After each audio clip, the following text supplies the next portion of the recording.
The following is a presentation of the Missouri Sports Network.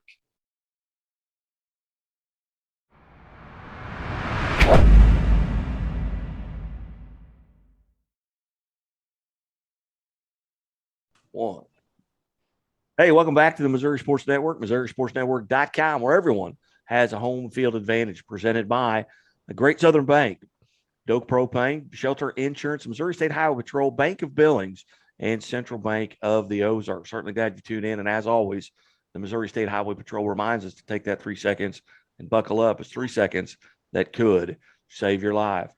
Going about 260 miles to our northeast right now, we bring in the head football coach of the Hannibal Pirates, Coach Jeff Geschwender. And Coach, thanks so much for your time today.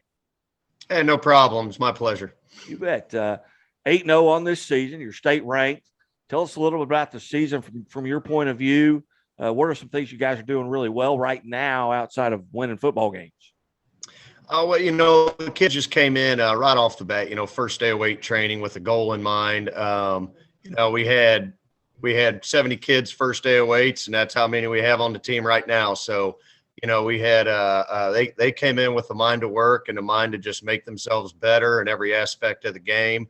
We were pretty successful last year, but, that wasn't good enough for them. And that's a good way to start. They came in chomping at the bit, ready to play ball, and I know last year we lost to MICDS in the quarterfinals, and it was a heartbreaker. And, a lot of those kids, we've had a lot of our kids that have been playing Friday night football since their sophomore year. So they've got a lot of Friday night experience. And they were ready to get back on the field the day after that game last year. So they've been itching at it all year, and they did a great job through the off season of really putting the work in.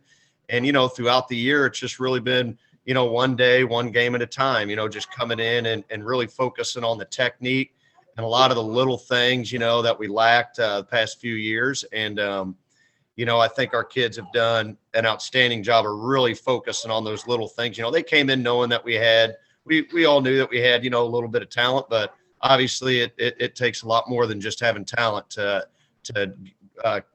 get the goals that we really have in mind. So, they really bought into what we were wanting to do. Our coaching staff, our assistant coaches have done an outstanding job of really making sure our kids are working every single day on the little things, the technique stuff, the fundamental stuff, that stuff that a lot of coaches call day one work. We work at stuff every single day of practice, even, tonight and this week going into week 9, we're still doing what you might say day one stuff, so our kids have really bought into that. And I think that's really been a big part of our success, is just really cleaning up our game and letting our athletes do what they do best, what they've been playing together since second grade. So, they have a good feel for each other. They have a good feel for their personalities, and, they bought into the aspect of really enjoying the process of a full season of football and really taking that into account. And I think that's been the biggest part of our success this year, is just the work ethic of our kids and our assistant coaches. Hey, 5 district titles, since 2015. That success kind of breeds success. The numbers are good, and I'm looking at your roster, and still a lot of underclassmen on your roster. Kind of break that down, your roster, because you mentioned you've got sophomores that started, now they're seniors.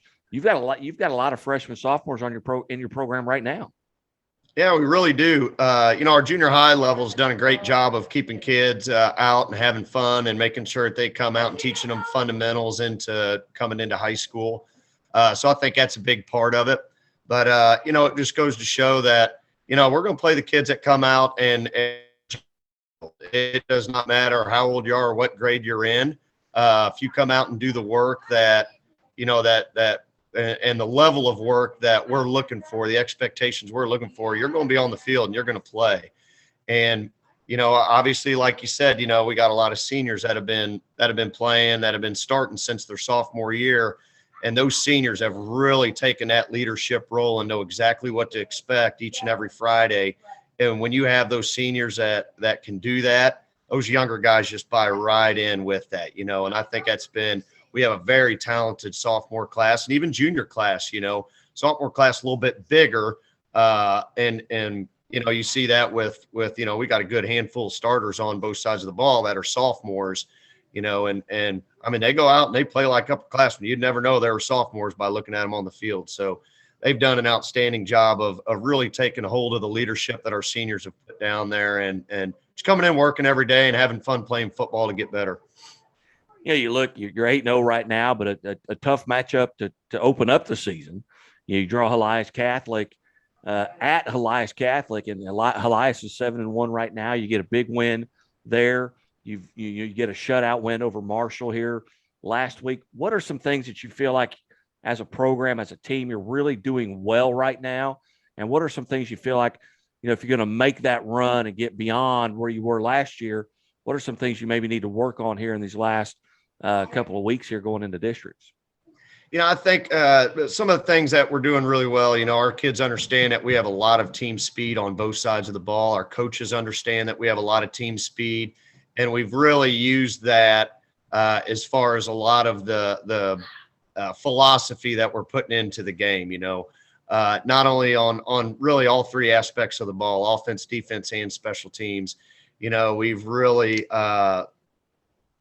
focused on knowing who the kids are and what they do best and really finding ways to let them shine on the field and let them do what they do. Hannibal's been known to have an above average running game, for a really, really long time, and above average option game for a really long time. With Coach St. Clair, we ran split back veer for, 30 years, 25, 30 years. And the kids understand that that's hard-nosed football, and that's going to keep you in games, and it's going to keep you in long, hard-fought games. And, kids understand that. They understand what a run game and what field position and what good defense does for those long games and for those long seasons. And, I think that's something that we're doing really well is, understanding the full capacity of the game and the process that it takes to make those runs in week 13, 14, 15. So, again, kids and coaches are doing an outstanding job of really figuring out what our kids do best and finding ways to allow them to show what they can do on the field. Some things that we can work on, obviously, technique is a day-to-day thing. You can never have better technique, so that's something, like I said before, that we continuously harp on. The urgency in practice, especially when you're preparing for a team and going against scout team and stuff, we're really pushing our scout team players. Hey, you're lining up against our starters to win. Don't go in there with the mindset of, oh, well, we're just the scout team, so we're expected to lose.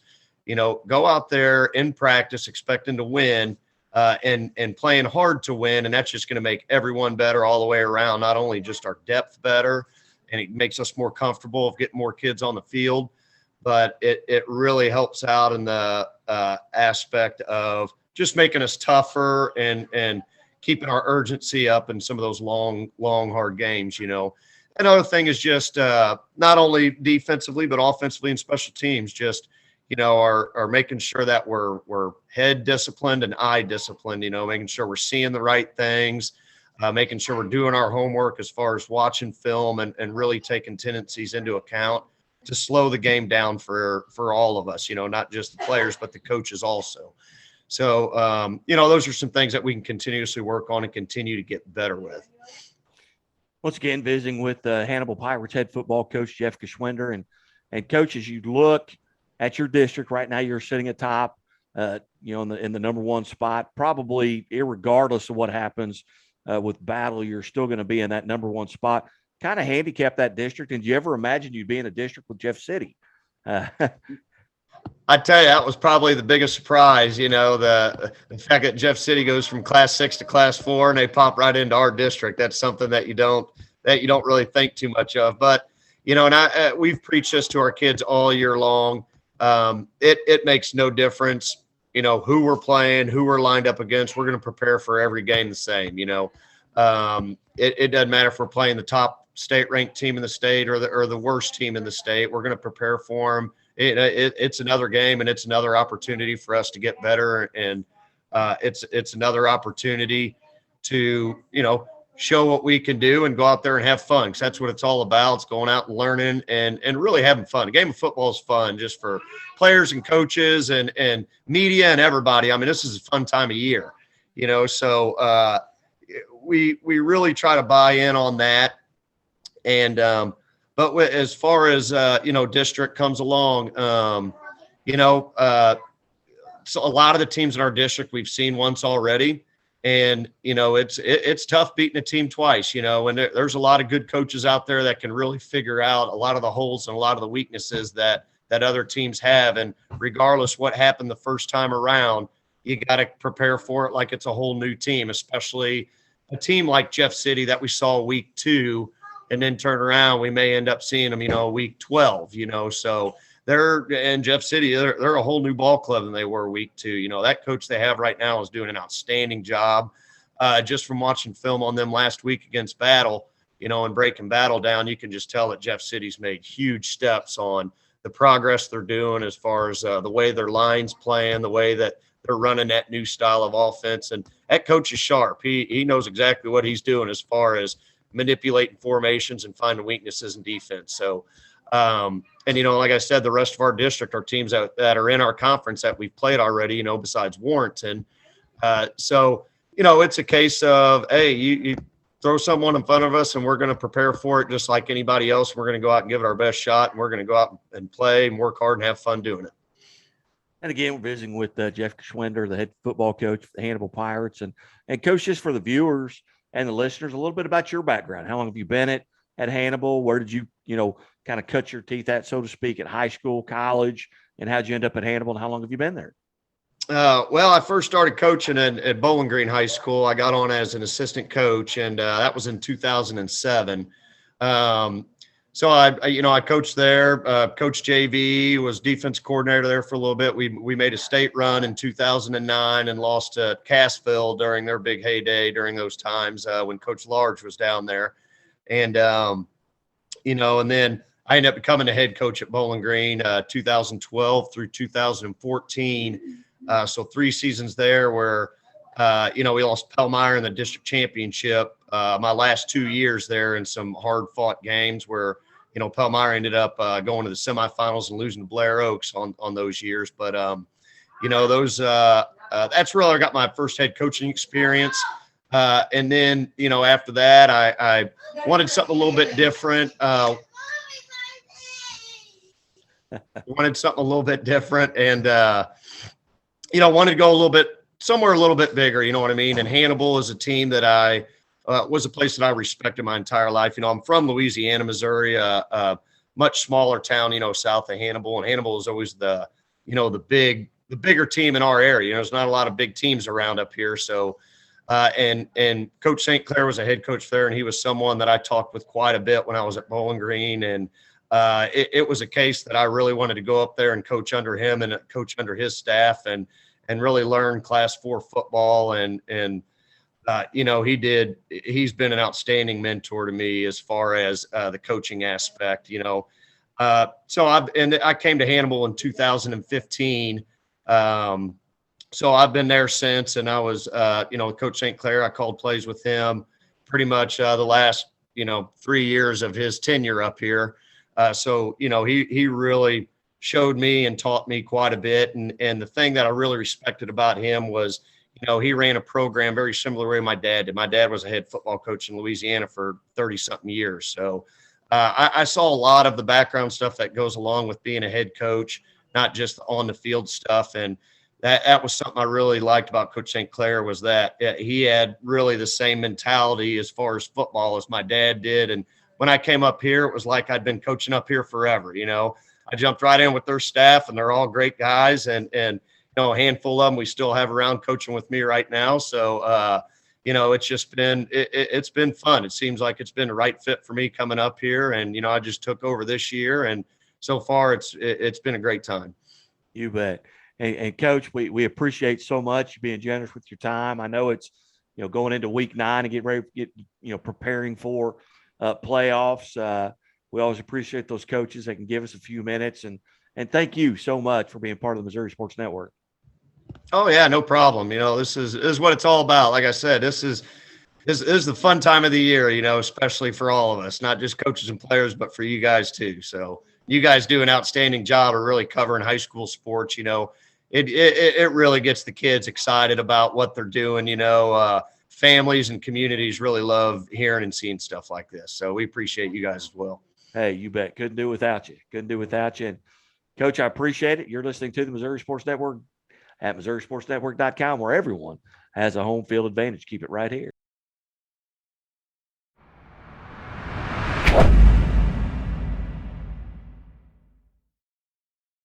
One. Hey, welcome back to the Missouri Sports Network at MissouriSportsNetwork.com, where everyone has a home field advantage. Guy Newcomb, the scoreboard guy, alongside. And as always, we are presented by Central Bank of the Ozarks, shelter insurance agents around the state of Missouri, Chevy dealers of the Ozarks, the Bank of Billings, Great Southern Bank, and Labor's Local 663. Certainly glad you've tuned in. And as always, the Missouri State Highway Patrol remind us to take that 3 seconds and buckle up. It's 3 seconds that could save your life. Be safe, be smart, and be here tomorrow. Going about 150 miles to our north to Barstow High School, home of the Knights and the Lady Knights, and head tennis coach Coach O'Brien is with us. And Coach O'Brien, thanks so much for your time here today as you prepare for the team Final Four in Springfield. My pleasure, Guy. Thank you for having us. You guys have had an outstanding season. Looking back at your record and just looking at your postseason run, just in singles and doubles, you've just given up not even a handful of games in those sets. But let's go back and go through the season with these young ladies. A tremendous season. Kind of put a bow on the 2021 fall tennis season for Barstow. Well, our regular season, we finished 7-5, which doesn't knock anybody's socks off, but we built up a powerhouse schedule of all the best teams in Kansas, Missouri on purpose. So we're ready for the last 2 weeks that we've just had. And it seems to work out pretty well that year. The boys were 500 last year through regular season and ended up winning the state. So we don't much care. Regular season is practice for us. And the girls have stepped up. You know, all you want from these kids is to play their very best tennis at the most important times. And they have really, these 5 that participated in the individual tournament, they brought it. I'm very proud of what they did. Serena just dominated. I mean, 8 different sets, giving up 1 game. And Phoebe and Audra, Mary and Leah, the 2 doubles teams. The state begins in Class 2 with 112 doubles teams entered in the first week of district. And for us to experience both of ours to make it to the last dance was we've never done that before. And these girls deserve a lot of credit for it. And a couple of them unpleasantly beat up on a couple of the others, but they're over it now. They've had a good run. Now you're getting ready for the team competition, and that starts tomorrow here at Cooper Complex in Springfield, Missouri. You've got Parkway Central. Right. What are you guys going to have to do? You're in the Final Four, at the top of the bracket right now. Do you know much about Parkway Central, and have you faced them yet? We sort of have. We faced them in the semifinals. Both of our teams played both of their teams, which which good for them. I mean, that's impressive, making it to the quarters. So they came in 3rd and 4th. We've seen their doubles teams. Our combinations, we handled them pretty well, but they're a doggone good team, and both of them are good teams. And we just played some great tennis that day. We can't relax. We know that we're going to have our hands full, and with a team format, there's the singles as well. So we hope to set the pace early with doubles, and then we'll see where it goes for that. The doubles teams will be different because it's a team setup, but I feel good about how we're playing, and they're well coached. Lee's a solid coach, and I know whether it's Grain Valley and Randy Draper in the other bracket, or Ladue, both of those are solid teams too. So that's what the Final Four should be about. We're looking forward to it. Just looking at the level of competition that you played this year, I go back to a Shawnee Mission East squad, that you took a nationally ranked team. Now you were defeated there, but that had to be great preparation for this run. It was, and we've had a lot of teams that have done well. But when you go to the Kansas City Plaza tournament in the fall, it's the area's best, maybe in the Midwest. And we've never come in, as close to, out of the 16 teams, we came in 2nd just barely behind Shawnee Mission East. I was very happy with that performance. And there are a lot of powerhouse teams in that. That told me we had some real possibilities. Outstanding. We've got a few of your young ladies there as you guys are preparing to board a bus or transport, to make their way down here. And is Serena Berea, is she available? She is. All right. Serena Berea, here she is. Hey, Hello. Serena, how are you doing today? I'm good. How are you? I'm very good. I'm very good. And Serena, first off, on behalf of the Chevy Dealers of the Ozarks, congratulations on being named an Athlete of the Week. And you're not done yet. You've got a match today, but take us through, the state championship at the singles level, kind of what your experience was like and what that kind of meant to you to get that championship. Well, going into the tournament, I knew it was going to be like pretty difficult competition because it's state. And I was just prepared to like play my best, and I didn't really care like what my results were.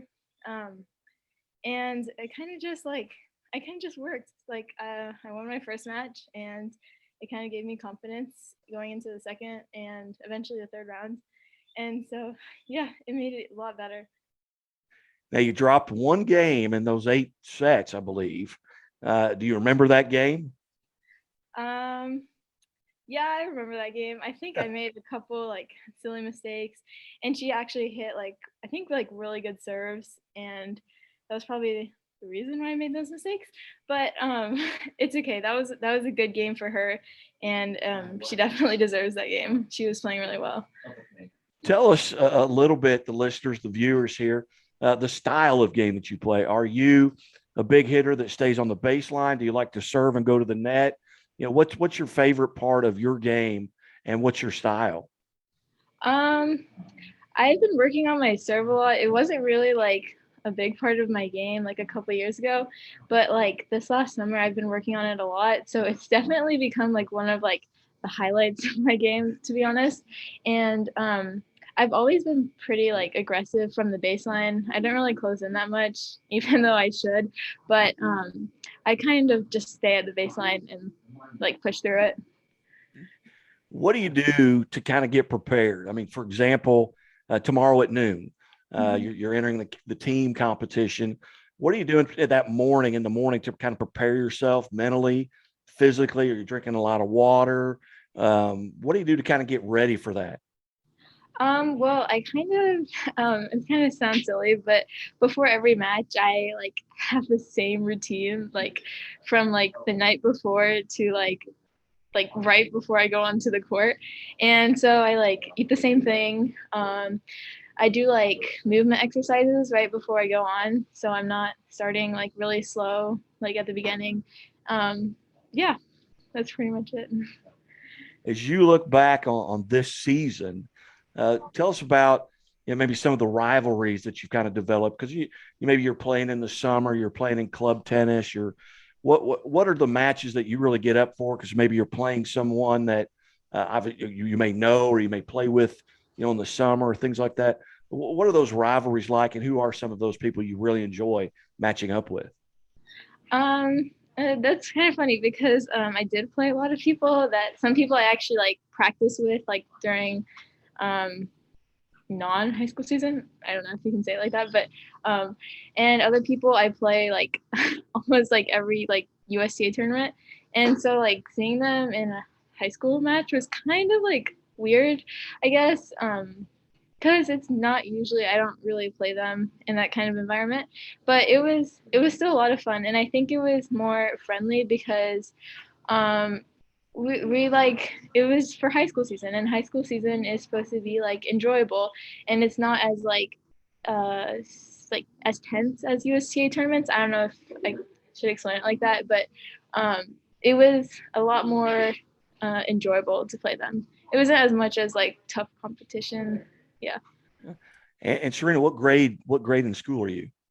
I'm a junior. You're a junior. Mm-hmm. Outstanding. So people are going to have to deal with this all over again next year. Yeah, maybe. All right. Well, hey, once again, on behalf of Shelter Insurance and the Missouri State Highway Patrol. Congratulations on being named a Chevy Dealers of the Ozarks Female Athlete of the Week. And I believe Aurora and Phoebe there are alongside as well. You might let those young ladies come in. They are the doubles state champions in Class 2. So if they're available to take that seat, then I'd appreciate it. And again, congratulations. Thank you so much. You bet. And now we're going to visit with Aurora and Phoebe. Ladies, thank you. And on behalf of Chevy Dealers of the Ozarks, congratulations on being named Athletes of the Week here for your state championship in doubles. And we will start with Aurora. Aurora, what was that like from your standpoint to make that run to get to that state championship? And you're just sophomore, I believe, correct? I'm actually a freshman. Oh my goodness. Yeah. Okay. So First of all, yeah, sorry. First of all, thank you. I just want to say it was honestly like really fun to just be part of a team and just like play with everybody and have that like support from my coaches and my teammates. It was also fun to play with Phoebe. She's such a great doubles partner.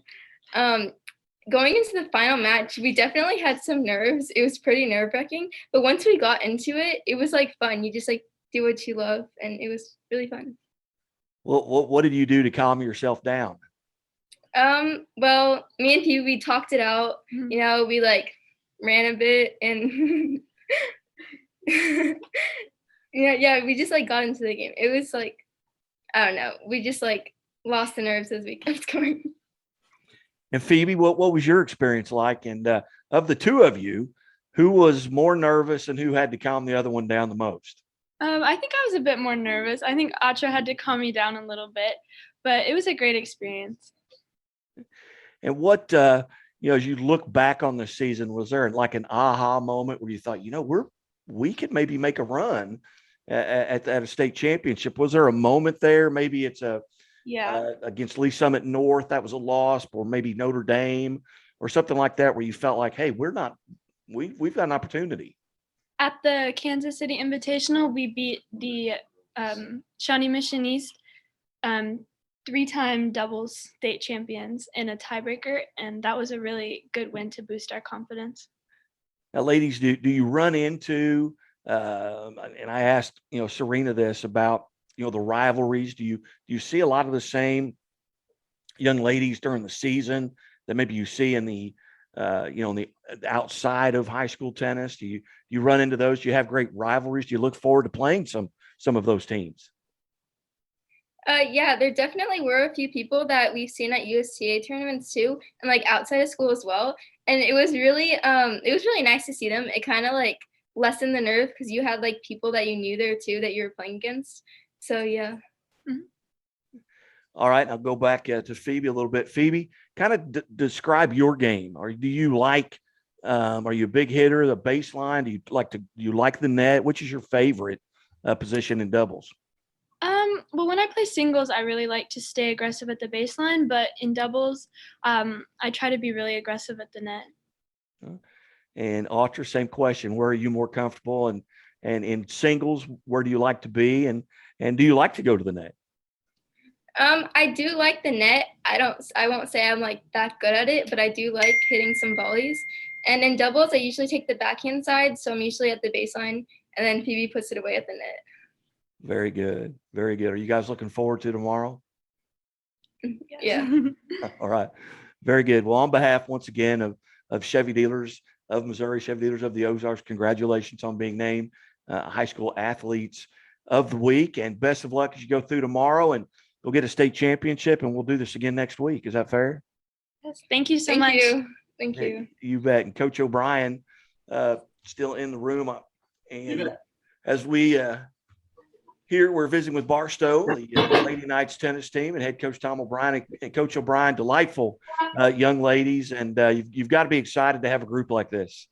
You don't have to be with them every day. No, I'm just no, they're wonderful. They're great to work with, great kids that get along so well together. And the team thing, because of COVID, we were the only school this side of the state that did not have a fall season.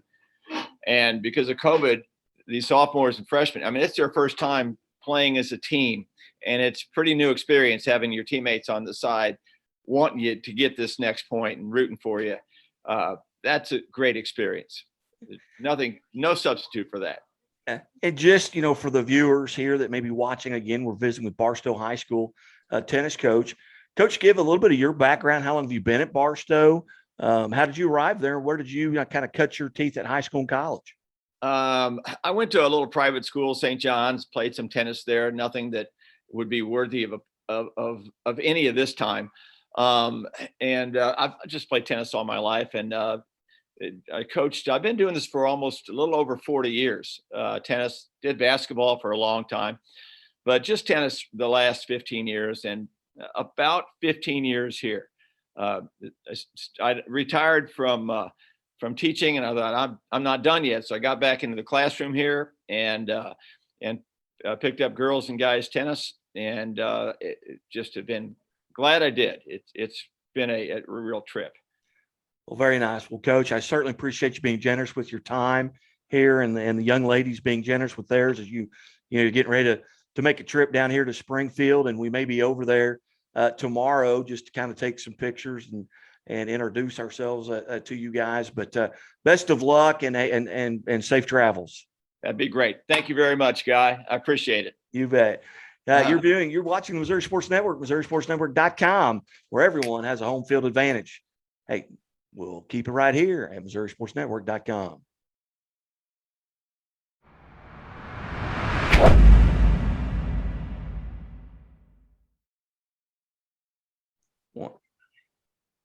Hey, welcome back to Missouri Sports Network, MissouriSportsNetwork.com, where everyone has a home field advantage. Certainly glad you've tuned in here. Our Central Bank of the Ozarks segment. And as always, the Missouri State Highway Patrol reminds us, take that 3 seconds and buckle up. It's 3 seconds that could save your life. Be safe, be smart, and be here tomorrow. Going to take a few minutes here. We welcome to the Missouri Sports Network, Missouri Sports Hall of Famer, Don West. Don, thanks so much for your time today. Guy, good to be with you again, and it's been a great fall so far. I tell you what, there's just so many stories around this fall, and one of them you'll get to be a part of here this weekend with Forsyth taking on Springfield Central. Springfield Central, an opportunity there to get to, I believe, 4 wins on the season, and a Forsyth team that has never met. They have never met on the football field. As you look back at that, and I know you've done it, your historical knowledge is unprecedented, but have these two met in a football game in previous years? Just last year. Forsyth won 52-8 last year, but we think Central's a much better team this season, and they've got those 3 wins to show for it, and so we ought to have a fun time. Forsyth is one of our MediaCom communities that gets our channel, and we've never done any athletic event for them. So it's a first for us, and glad to branch out even a little bit further here this Friday night. Going into the final week of the regular season here in week 9, obviously you've had games every week. You've also done some volleyball. I got to take part, I think you called a game with another Hall of Famer, Linda Dollar, that I was listening to the other night. But talking just on the football circles, any surprises? I know Central's been a very pleasant surprise getting off of that losing streak that they had. Coach Johnson's done a wonderful job. Any other things kind of jump out at you from this season in the football regards? I think maybe that Webb City has lost some games this year would be a kind of a surprise, with Carthage and Nix playing pretty much for the COC title this week now. Carthage has the upper hand, and Nix is gonna battle for it too. But Carthage wins, they win the COC. But Webb City suffering a couple of losses is kind of surprising, even though we know what they've done, and John Roderick has won 300 games and all that. But that'd probably be the first thing that kind of jumps out to me. And then I guess that a team like Glendale has done well and has kind of represented the city this year. Not that that's a surprise, but that they're kind of carrying the banner, and they beat Kickapoo in a close game that we did 18-14. So Glendale has kind of been the team to watch this year in Springfield. Yeah, Glendale is somewhat of a surprise. You knew that they were going to be down, but then they're really playing really good defense this year, and they've kind of jumped up, surprised some folks. last week, Aurora going to Lebanon and getting a win there. That was a surprise as well. Now, Lebanon can still win the conference outright, depending on this week 9 results. And, you mentioned John Roderick, and you got his 300th win earlier this year, had an opportunity to visit with him. And as I'm looking at his record, he did that in 339 games. Yeah, it's crazy. It was unbelievable. That's a stat that jumps out at me. Another stat that I looked at over the weekend was Jared Beshore at Lamar has never lost a home game as a player or a coach. Yeah. And the road Lamar has been on, and he's just kind of carried the ball on that. Yeah. Looking back, you've got to go back to 2010. From 2010 to this year, they have lost 2 home games, and they both were to Seneca. And crazy. Yes, just an unbelievable season, and just a stretch run that both of those programs have had. And now you've got Coach Guide and the Carthage Tigers. They look to be a juggernaut. I don't think anyone, maybe Jackson, has an opportunity to maybe end their season before they get to a state championship. But outside of that, they're on a roll. So unless I've missed something here, the Southwest Missouri teams that remain undefeated going into week 9 are Lamar, Carthage, Ava, which has been great this season, Fair Grove, and Marionville, all still in the undefeated ranks. They are indeed. You look at Fair Grove and their district, they're going to be in there with Lamar. And, that's a game that, it depends if they both, run the table and go undefeated. Lamar's got a little bit of an upper hand because they're playing up. So they're getting those bonus points. So that I don't think Fair Grove can catch them where they would host that game. So that'll probably be at Lamar, and maybe the state championship there in Class 2 when those two meet. Yeah, no doubt. Those two are the class of the state in Class 2 this year. And another one to watch is Ava being undefeated and Forsyth chasing them. And even though Forsyth will get big time bonus points in the ratings for playing up with Central this week, that they're just not going to catch Ava, which is at over 52 ratings points, in Carthage or Forsyth at 35. So I would look if Forsyth wins, look for them to stay in second in their district. Yeah, and then you've got a very good Class 1 Skyline team that happens to be in the same district with Windsor, who's the defending state champion. Skyline, even with their losses, are probably going to be the 1 seed in that district because of the fact that they played a Central. They get those bonus points, and they played Valley Catholic, back in week 1, even though they lost that game 55-10, but they're still going to get those bonus points. So Windsor's going to have to come to Skyline. Windsor's a great team, defending state champion there in Class 1, and someone's going to have to get through Marionville, who's playing well. Windsor's ranked number 1 in Class 1 now, and Skyline is receiving votes, and so they're in the same district together, and Marionville and Thayer are in the same district together, and Marionville's ranked 4th and Thayer's ranked 10th. So if there aren't any major upsets in that district, then that'll be a great clash in the championship too in Class 1. Outstanding. And volleyball districts beginning this week. You've got tennis and golf wrapping up, but an event going on in Columbia. Bob Kinlock, a long-time, 44 years wrestling coach at Central, kind of put wrestling, so to speak, on the map here in Southwest Missouri, and now it's thriving. We've added women's programs to it as well. I know Bolivar has a women's program there. Nixa has a women's program. Lebanon, 2-time defending state champion on the girls' side. But Bob Kinlock, and obviously with you being a Central Bulldog yourself, had opportunities to be around him. What a treasure there, and long time in coming going into the Hall of Fame. Yeah, in my senior year at Central, I knew I wasn't a wrestler, but I wanted to be a part of what Bob Kinlock was doing. So I was his wrestling manager my senior year. So I went to all the meets, and I kept the scoring and a lot of things in Bob's office, and took some things that he needed to be done and did those for him. But he is just one of my favorite people on this planet, and he was friends with my dad to begin with. He helped me get my first job at Twin Oaks Country Club when I was in high school, and it will be an honor for me to go see him at age 85 now, be inducted into the Missouri chapter of the National Wrestling Hall of Fame, and that'll be Sunday at 1 in 1 o'clock social hour, 2 o'clock program in Columbia at a Holiday Inn up there near on the Stadium Drive, I believe. And so I can't wait for an event like that to honor a dear friend of mine. Well, in the history, I believe he graduated in 1953, was at Oklahoma State maybe, and part of their national championship runs in wrestling. And I think that's kind of how he got started there. And then he arrived here, I believe, in 1966 at Springfield Central. We've got the blue and gold that's been around for so long. Now you've got the wrestling version of that, basically around the same time. Do you know the history there about when that started? And obviously, Coach Kenlock was a force in getting that tournament started. Yeah, I know it was going on when I was in high school because the wrestlers, my friends who were wrestlers, used to call it the Christmas tournament. And then so we've named it after Bob Kenlock now. So it's the Kenlock Classic.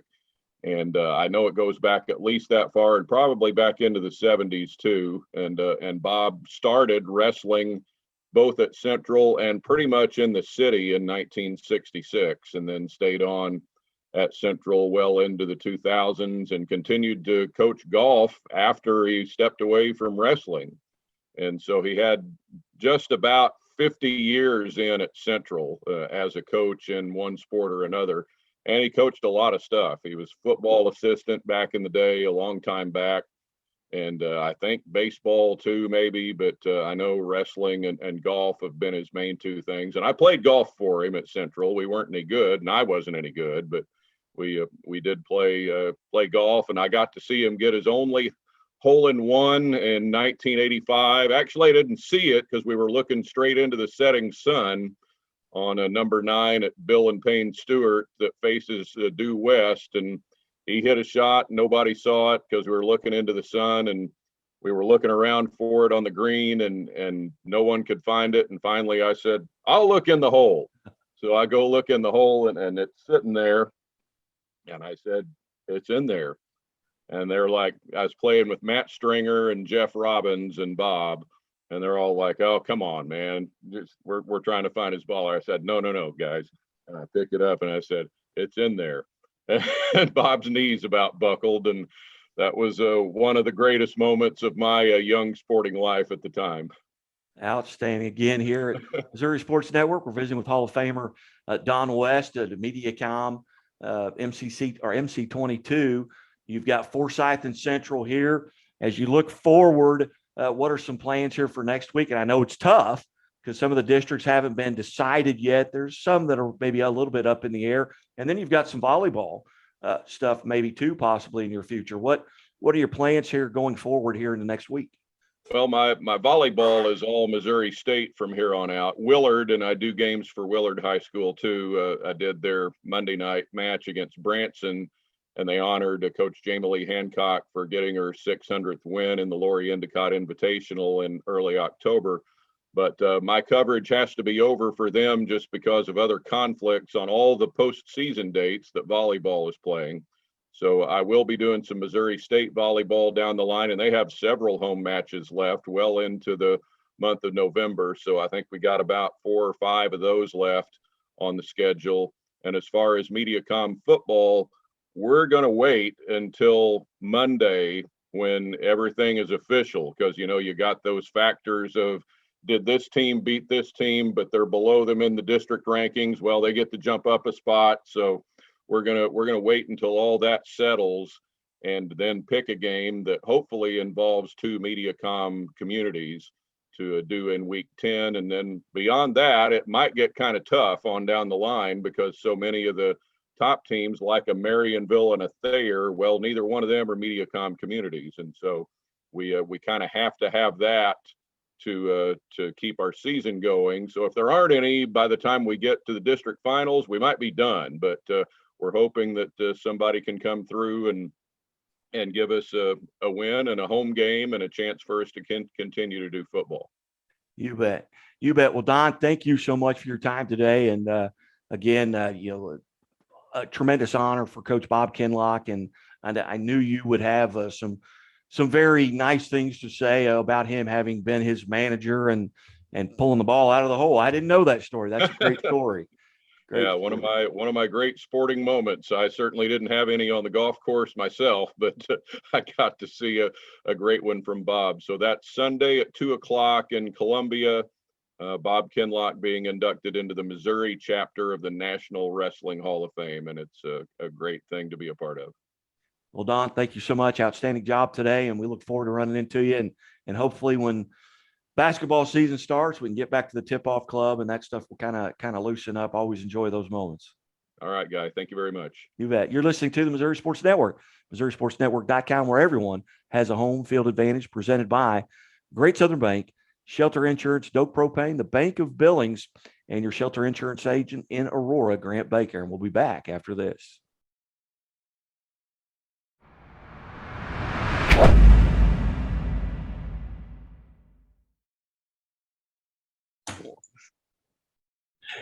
Hey, welcome back to the Missouri Sports Network, MissouriSportsNetwork.com, where everyone has a home field advantage, presented by Central Bank of the Ozarks, Doak Propane, Shelter Insurance Agent Grant Baker in Aurora, the Bank of Billings, Chevy Dealers of the Ozarks, and Great Southern Bank.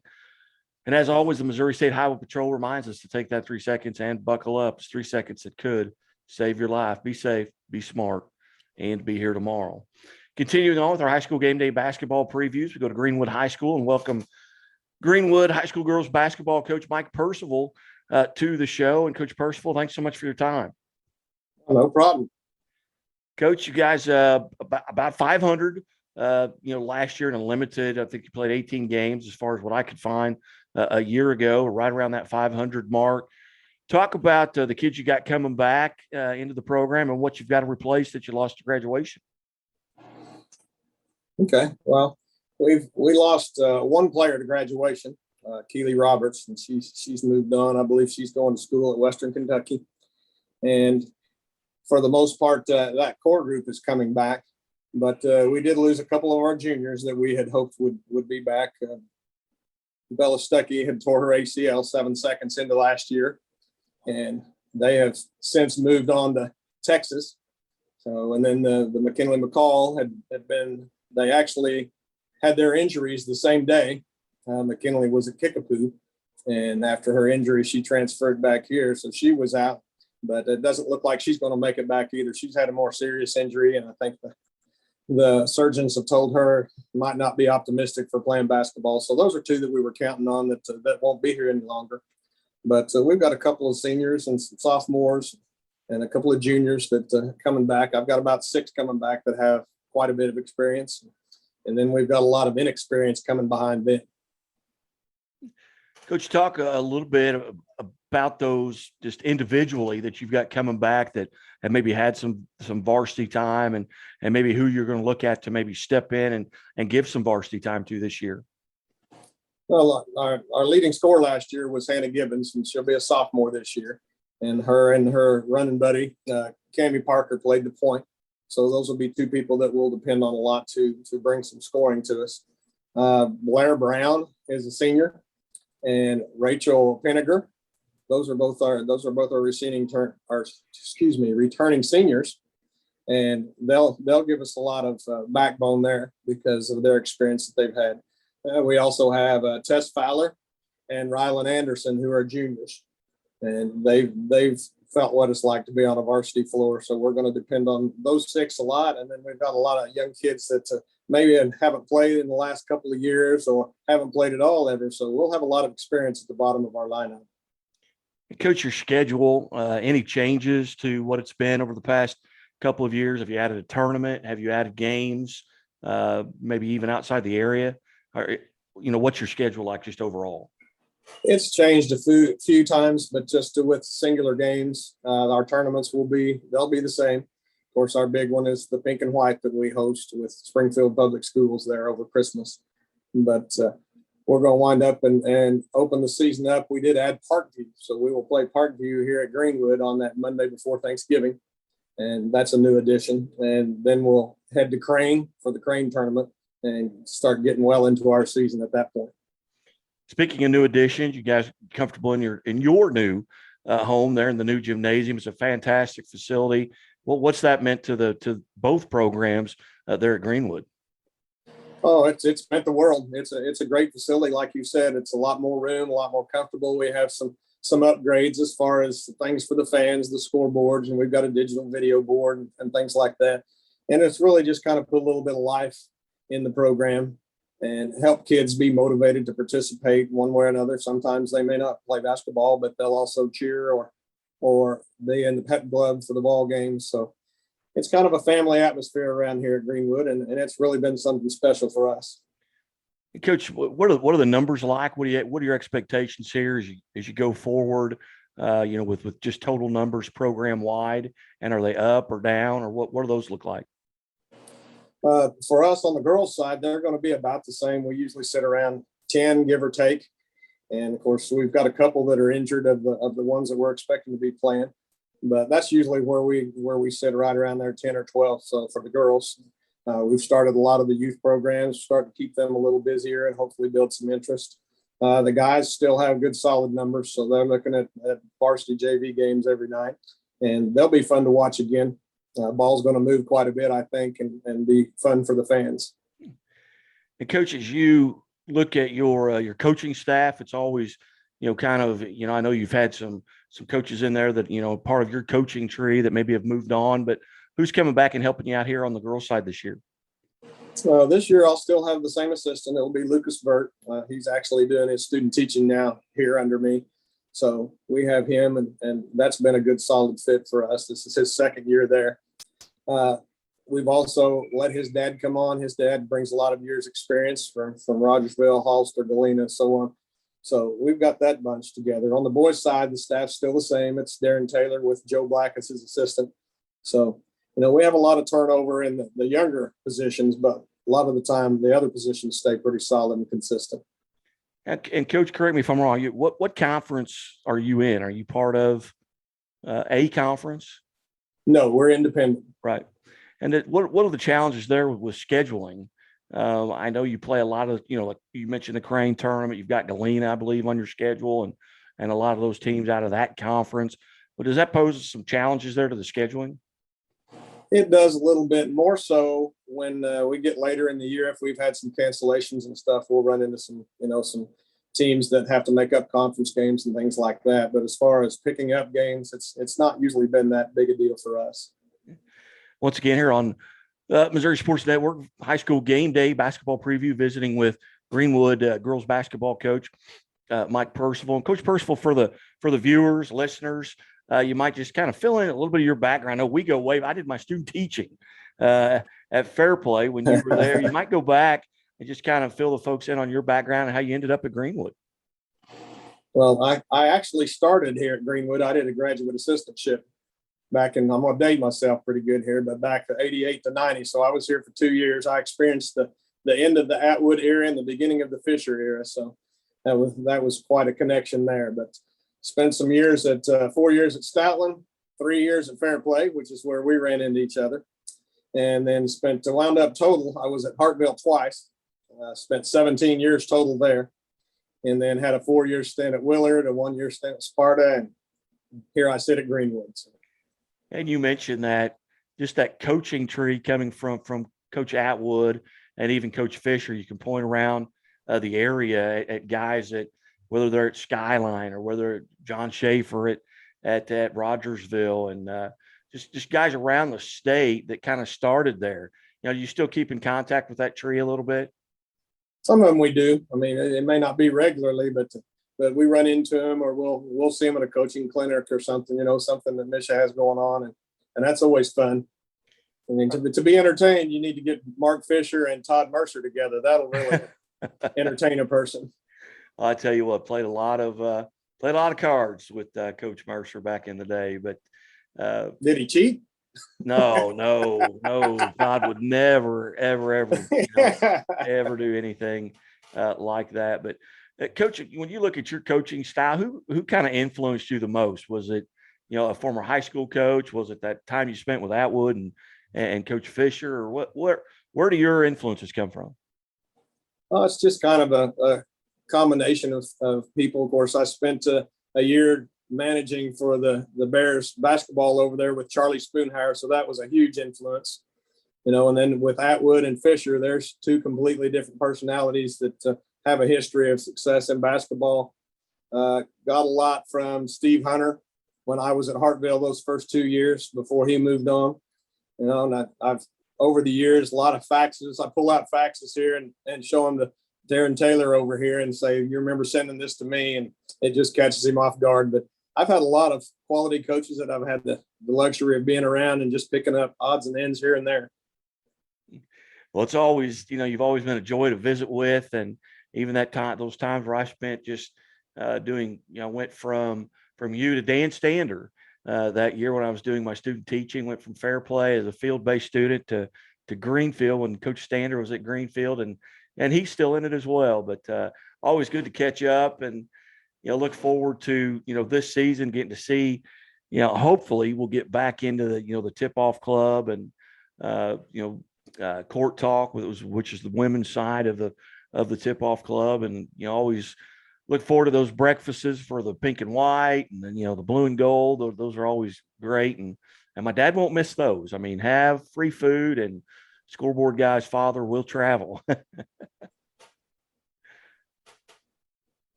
I think I lost. Did you freeze up on me? Well, anyway, we've been visiting with Greenwood head girls basketball coach Mike Percival here at the Missouri Sports Network, MissouriSportsNetwork.com, powered by KICK 92.3 radio and presented by Central Bank of the Ozarks. We appreciate you. Just keep it right here.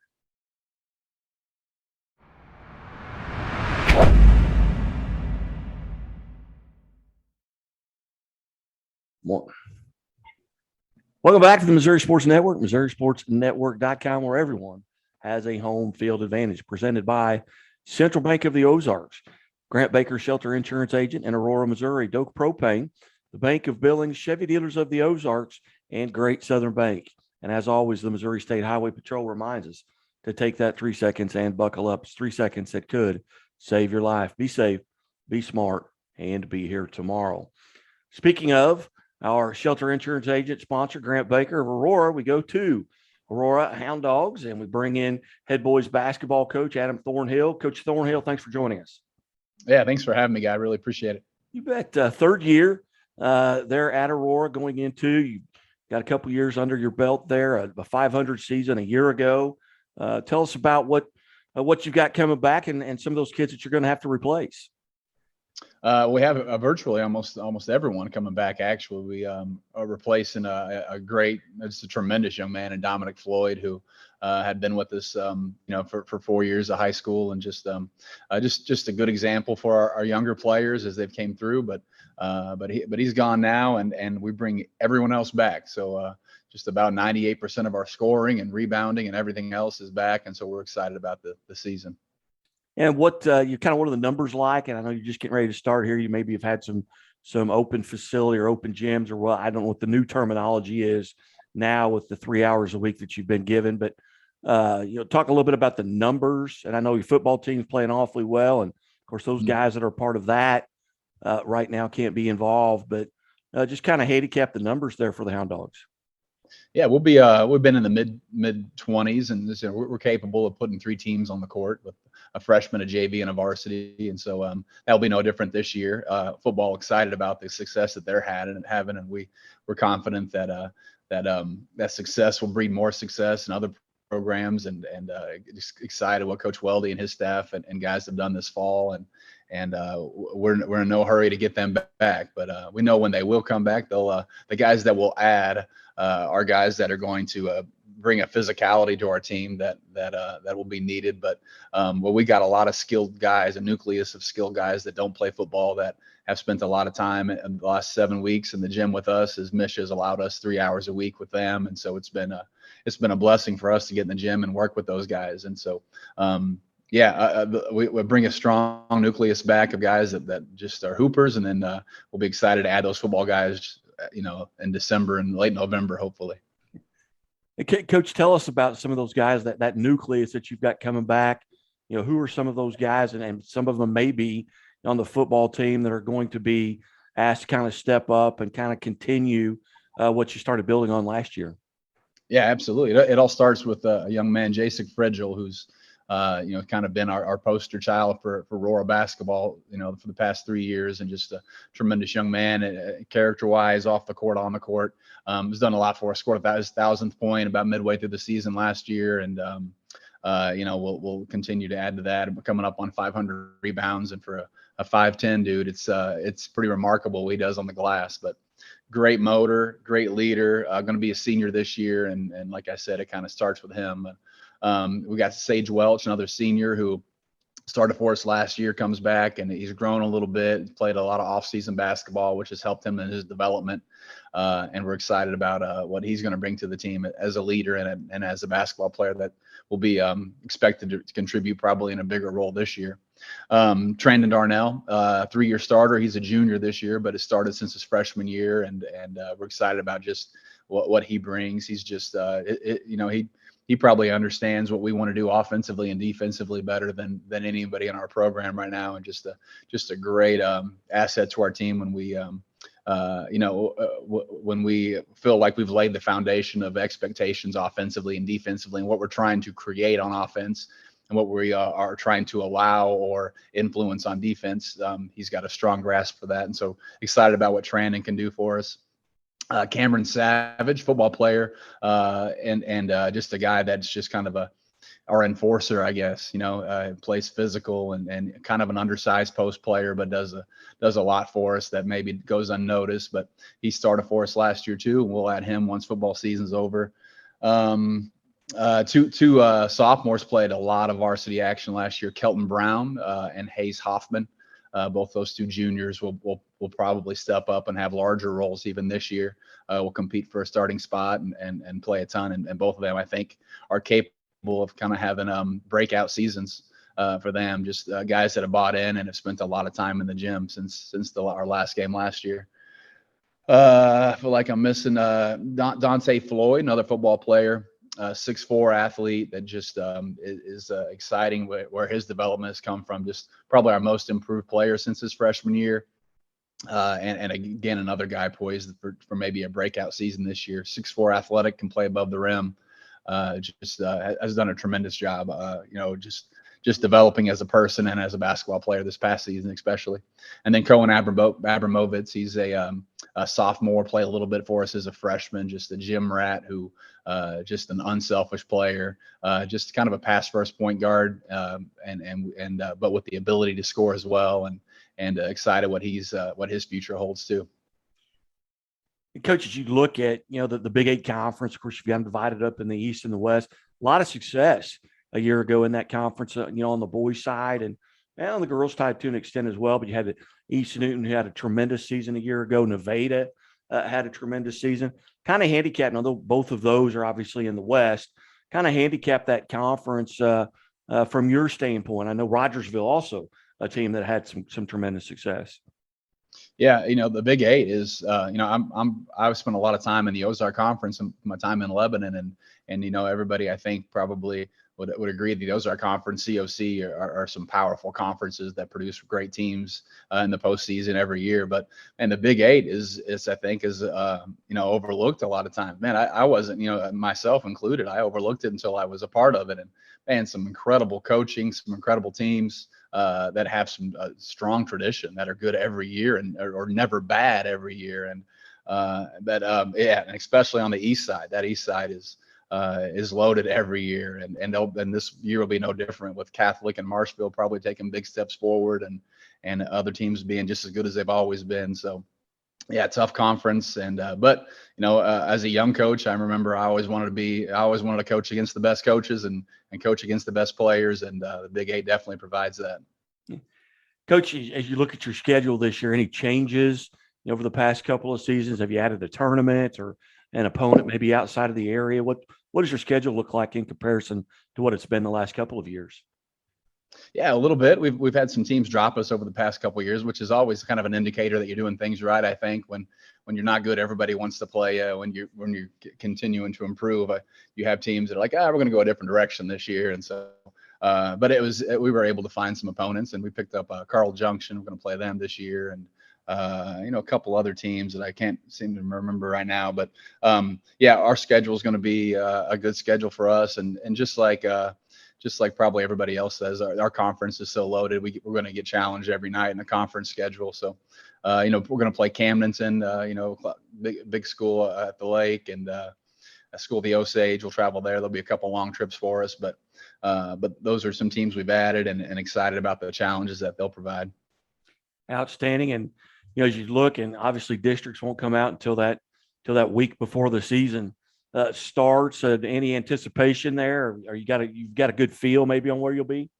Yeah, I just, I don't know. I kind of assume maybe it'll be very similar to last year.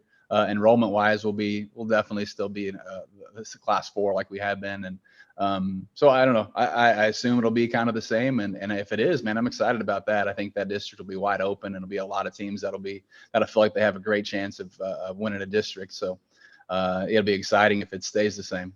You bet. Coach Thornhill, I just want to thank you for being generous with your time today on High School Game Day as part of the basketball previews for Aurora Hound Dogs. And we look forward to catching up with you throughout the season. Absolutely, Guy. Appreciate it, man. You bet. You're listening to the Missouri Sports Network here at MissouriSportsNetwork.com, where everyone has a home field advantage. This has been a presentation of the Missouri Sports Network. Thank you for tuning in.